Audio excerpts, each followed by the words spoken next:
Hello there. The Bethel Park Municipal Authority is actually hosting an open house for the residents of Bethel Park and South Park on September 21st from 10 a.m. till 3 o'clock in the afternoon.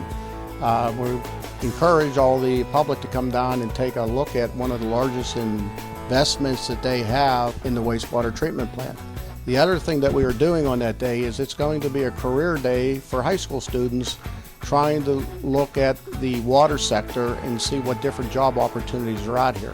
We are going to have representatives from the Builders Guild representing a lot of the trades. I'm going to have engineers on site, IT people, automation people, so people can talk to people and see what it's like in the real world on how things are done in the water sector industry.